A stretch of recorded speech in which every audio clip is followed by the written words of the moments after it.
Hey guys, welcome back to Tech Man. Today, let me show you how to change Kingdom and Rise of Kingdoms.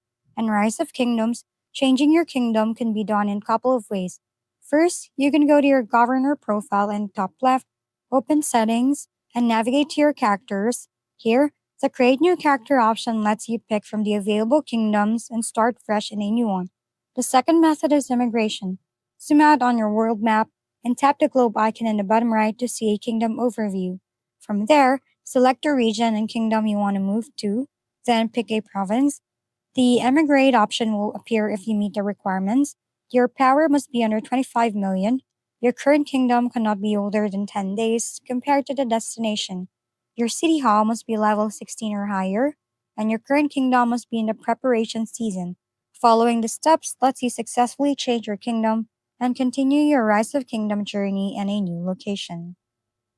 If we've been helpful, kindly give us a thumbs up and don't forget to hit the subscribe and bell button for more contents. For any questions and suggestions, comment down below.